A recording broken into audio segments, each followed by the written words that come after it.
Okay. Gonna talk, have some news to talk about here.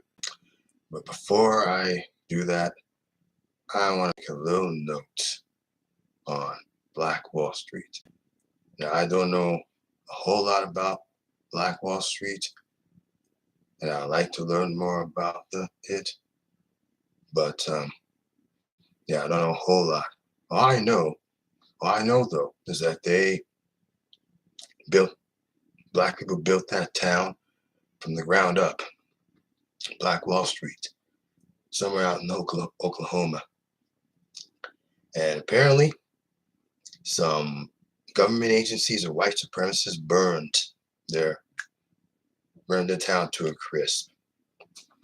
And unfortunately, that was one thing black people in America built, and it got burnt to pieces. And I'm seeing today that most black people, they're not really leading a lot of these companies on Wall Street today, in which I think they have the ability, because they would make decisions that would steer these corporations in the right direction. I remember one guy who was a black man.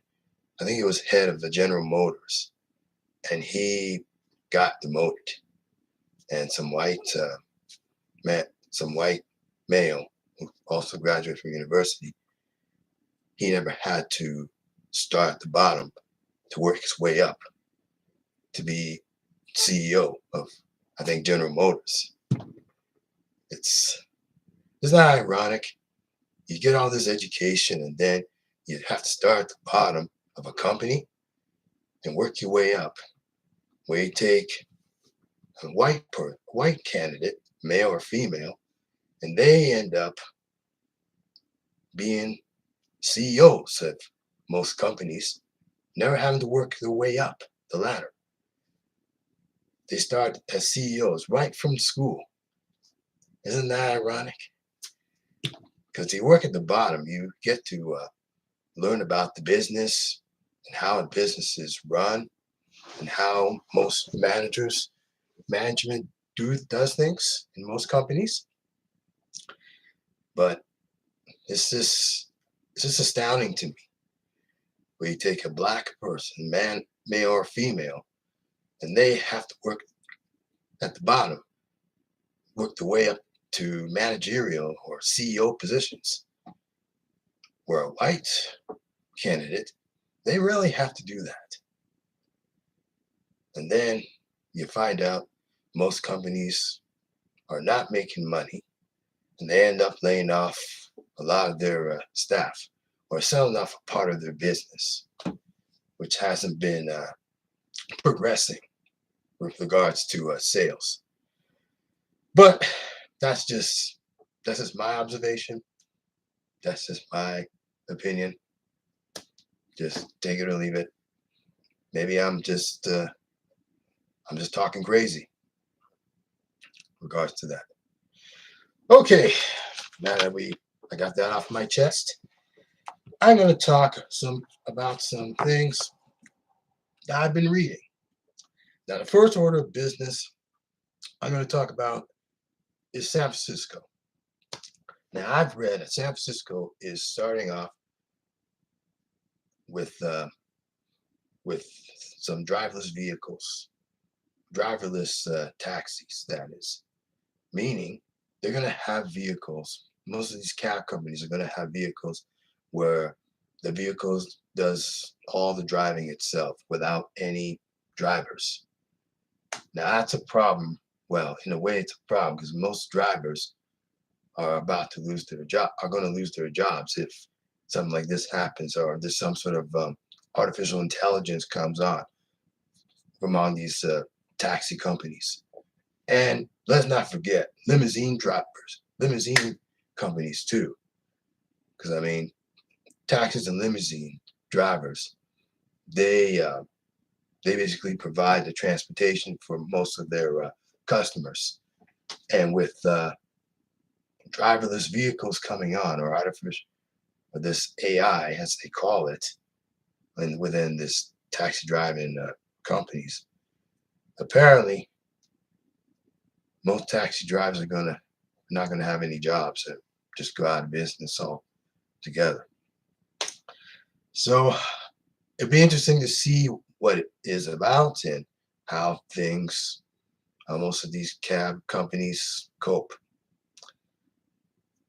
Who knows? They may save some money in the process and save maybe money on paying labor to their employees. Oh well, it is what it is. I would not be surprised if the transit system in San Francisco provide driverless buses. I'll not be surprised with that at all. Yeah, California is changing, definitely changing. I don't know if it's for the best. I can't say it's for the worst, but it's just changing. Okay, I get that out of the way. Next topic I'm going to talk about is Cineplex theaters. Now, as you know, Cineplex theaters is they've shut their doors during the pandemic, and I think they've remained open, but only reduced the amount of hours of their operational hours since the pandemic has come on, and now everything's back to normal. But I'm wonder if their business will be affected with this recent Hollywood strike, which has been going on since May, with the writers going on strike first, and then around July, the actors have decided to go on strike. Now, they've been on strike for weeks and months now. It's hopefully they come to some sort of agreement, but I don't really seem to be bothered by the strike. I mean, some people are bothered because look, they have to make movies and they have to write scripts for movies. But this video I'm doing is unscripted. I'm just talking from the corner of my mouth. It's unscripted. I don't have any scripts written. This is just me. So I'm just get the thought out. Now, they say that Simplex, the manager of the Simplex Odeon Theaters, or the whole company itself, they may be affected by the strike. And with no movies coming on, a lot of people are going to forego going to the theater. Well, it's not surprising. It's not just the movies that are coming out. I mean, look at the entry fees. They've gone up and they've become so expensive, and all the perishable items like such as M&Ms, candies, and popcorn, maybe hamburgers, hot dogs. Prices are so effing high, if you know what I mean. So freaking high. It's like you would not believe. Sorry for my language, but I had to get that out there. The prices are so damn high, like you would not believe with it. But I think they say that the theaters have made a profit. Of course, the movie studios, they don't seem to be bothered by the strike. And I'm not bothered by the strike either. Although I do think about it from time to time, but I'm not really bothered by it. Okay, we got out of the way. The last but not least for this topic of this live stream are the Emmy Awards. Now the Emmy Awards, I don't know. Are they gonna cancel, or are they gonna broadcast it later into 2024? Because from what I've read, they've canceled the Emmy Awards. This is due to the strike in Hollywood, where they cannot present movies and give out awards to most candidates who aren't able to act, who maybe just acting and probably don't know how to act. So I don't know what it is.